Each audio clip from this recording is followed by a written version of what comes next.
Hello, and welcome to the May edition of Signal Boost.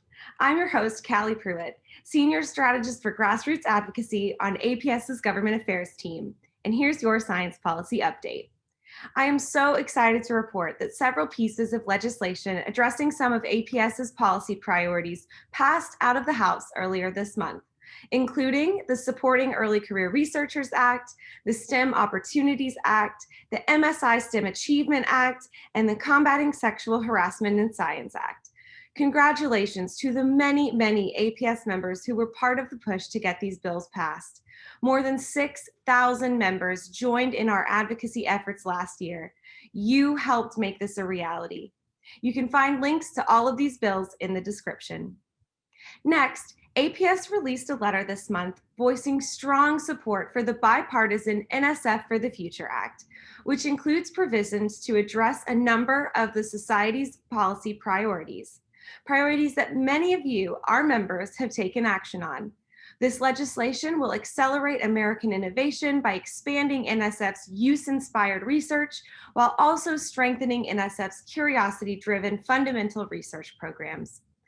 It will also help create a future U.S. STEM workforce that is significantly more representative of our national demographics, which will ultimately improve the United States' global competitiveness. I urge you to take a look at APS's letter with the full details in the description. In addition to the letter, APS launched a campaign across the science community to garner support from individuals for this legislation. By adding their names to the community sign-on letter, members from a number of scientific societies are expressing their personal support for the bill to the House Science Committee leadership. I hope you'll join us by adding your name as well. You can find the link in the description or in your email summary. Continuing with more NSF-related news, the June edition of APS News features NSF Director Sethuraman Panchanathan discussing his vision for the science agency, including its role in supporting research and training the future STEM workforce. You can also find this article at the link in the description. I also have an update this month on the Congressional Review Act resolution regarding methane emissions in the Senate.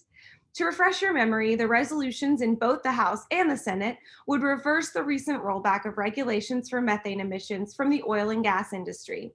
Regulations concerning methane leaks were dramatically rolled back under new EPA rules that were finalized during the last few months of the previous administration. Senator Martin Heinrich, Majority Leader Chuck Schumer, Senator Ed Markey, and Senator Angus King pushed the resolution through the Senate successfully this month in a bipartisan manner, which included the votes of Republican Senators Lindsey Graham, Rob Portman, and Susan Collins. I would like to thank the Ohio APS members who went above and beyond to contact Senator Portman's office in the days leading up to the vote. The Senate Congressional Review Act offered us a chance to quickly address this pressing issue impacting our environment and climate, rather than needing to go through a lengthy rulemaking process. Further action now lies with the House, but I want to thank the 700 plus APS members who sent letters of support to their representatives and senators. The letter is still active for House members, so please take action with us at the link in the description. We couldn't do this without you. That's all for this edition of Signal Boost. Thank you so much for joining us, and I'll see you next time.